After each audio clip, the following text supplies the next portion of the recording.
Akkam jirtu naguma keessan isiniin jechaara chaanaalii kanarratti dhimmoota torban tokko keessatti mudatan dhimmoota ajandaa yeroo ta'an dhimmoota garaagaraa irratti kan wajjiniin haasofnu ta'a.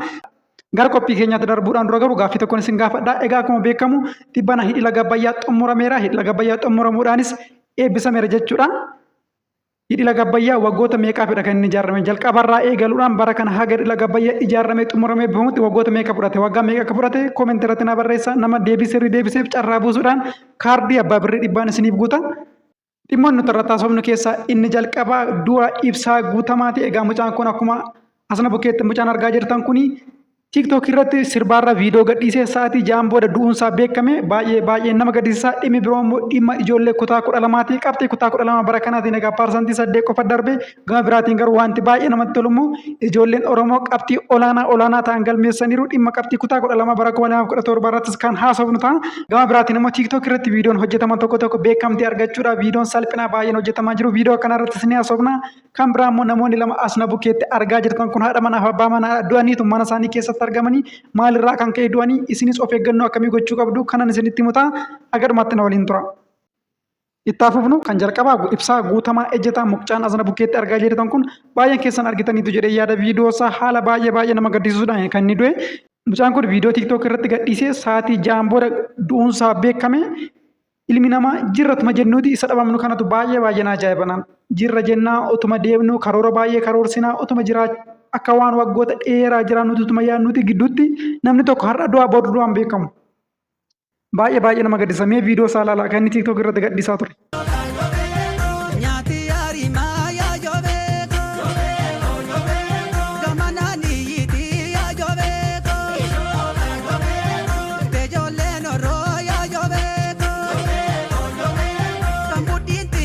Baay'ee nama gaddisiisa. Mucaan kun viidiyoo akka kanaa TikTok irratti gadhiisaa ture. TikTok irratti gadhiisee sa'aatii ja'aan booda shoofturraa gara Adaamaa utuu deemaa jiruuti balaa konkolaataa isa mudate kan lubbuusaa darbe. Kan biraa immoo kan baay'ee nama ajaa'ibu egaa mucaan kun konkolaataa qaba. Konkolaataa mataasaa oofaatoo jiruuti kan lubbuusaa illee darbe. Yeroo tokko waaqayyo waan ta'e yeroo gaafannu nuuf kenna jennee yeroo gaafannu tarii konkolaataa iddoo argatteeti kan ittiin duutus ta'uu danda'a jechuudha yeroo tokko. Kanaaf jireenyuma jiraattan kanatti waaqayyoon galateeffachaarra jiraachuu yaadame. Baay'een keenya waanuma garaagaraa fakkeenya konkolaataa dhabe jettee waan garaagaraa dhabuurraa kan ka'e gadduu dandeessa. Utuu sitti kennee garuu kan ittiin duutus ta'uu danda'a jechuudha. Mucaa kanaa garuu baay'ee garaa nama nyaataa baay'ee nama gaddisiisa. Dargaggeessadha, ganaa xobbeedha, ganaa ijoolleedha. Yoo baay'ate mucaan kun umuriin isaa waggaa 30 caala jedhee yaadu haala kanaan du'uunsaa baay'ee nama gaddisiisa dhugaa. Kan biraa immoo dhimma barattoota kutaa 12 bara 2017 dhimma qabxii barattoota darbee kana naasa'u ta'a. Qabxii barattoota bara 2017tiin akka Itoophiyaatti qabxii tokkoffaa kan deebise Kaalid Bashiridha. Mana barumsaa bultii addaa Dodolaatti yookiin immoo mana barumsaa ifa boru bultii addaa Dodolaattidha kan inni barate. Mucaan kun qabxii ajaa'ibaa kana deebisuudhaan ajandaa guddaa miidiyaa hawaasaa ta'eera. Tibba kana manuma barumsaa kana keessaa immoo akka dubaraatti Itoophiyaa irraa qabxii olaanaa kan galmeessite Gannat Margaati. Isheenis 600 keessaa 579 galmeessiteetti. Gama saayinsii hawaasaatiin immoo mana barumsaa bultii addaa Amboorraa Caalaa Garramaa qabxii 562 galmeessuudhaan gama saayinsii hawaasaatiin innis qabxiinsaa olaanaadha jechuudha. Egaa ijoolleen kun gara fuulduraatti carraa garaagaraa argachuudhaaf jiru. Ijoollee kana sadaniifuu qubee elektirooniksii badhaasa laaptooppii isaaniif qopheessuu isaanii beeksaniiru. Gama biraatiin immoo dhaabbanni riil isteetii Duubaayitti argamu tokko Kaalid Bashiriin gara Duubaayitti fudhatee isa bashannansiisuuf ቴክኖሎጂ አዱኛን ረጅርቱ ገራገራለ ኢሳታ ገርሱ ፊሱ ዋዳ ገለኒር የሮ አማ ከነማ ቪዲዮ ከነ ላላነ ጀልከው ክፍል ውጤት እንግዲህ በስኬት ተጠናቆ ወጥቷል። አንደኛ የወጣውን ልጅ እንደምናመጣው ቃል ገብታናላችሁ ነበረ። እሱንም ልናመጣው ነው እንግዲህ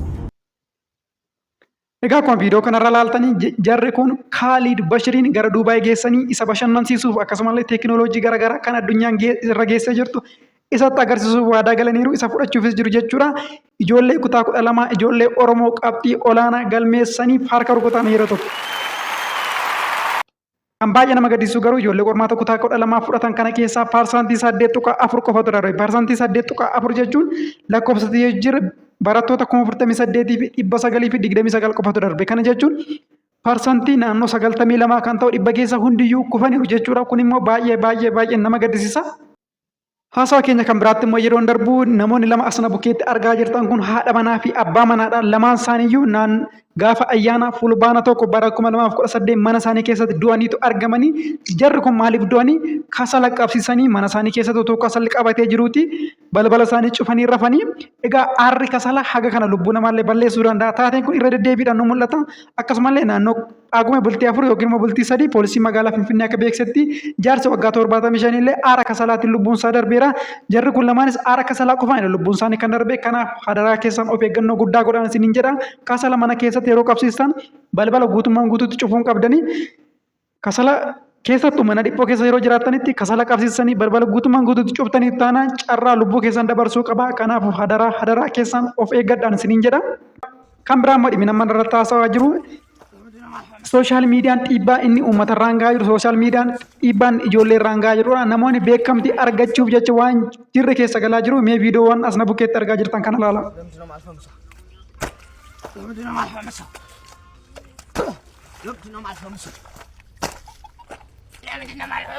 Ilaala jarri kun mucaan kun kan akkanatti uffata ofirraa baasee daandiirra deemee nammaraadhe jedhu dhuguma maraatee miti beekamtii sooshaal miidiyaa argachuufidha tiiktook irratti ittiin beekamuudhaaf viidiyoon akka isaa vaayiraalii bahu ittiin beekamuufidha inni kun isaan bukkee irratti kan argaa jirtan kun kan inni xarabaadhaan of dhiyoo koffisu beekamtii argachuu qofaafidha kun baay'ee waan nama gaddisiisudha sooshaal miidiyaan tiiktookiin erga akkas beekamtii argatee tiiktookiin erga dhufuu jalqabeetiif reefu waggaa 3 waggaa 4 koronaadhaa asitidha tiiktookiin kan dhufe pilaatfoormii kanarratti garuu namoonni beekamtii argachuuf jecha waan keessan galle baay'ee keessa galaa jiru.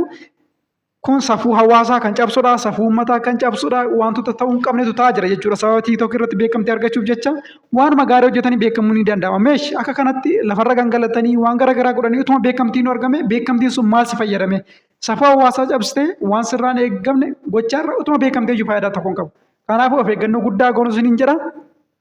Ani mucaa keessan gammee niwusidha odeeffannoo akkanaa immoo yeroo hundayyuu argachuuf chaanaalii keenya kana sabskiraayib gochuun dagatina gaaffiin dura siin gaafadhe immoo koomentii irratti deebisa namoota argataniif carraa buusuudhaan nama tokkoof kaardii abbaa birrii 100 guuta yeroo biraa immoo qophii biraan walitti deebinutti nagaan naa tura.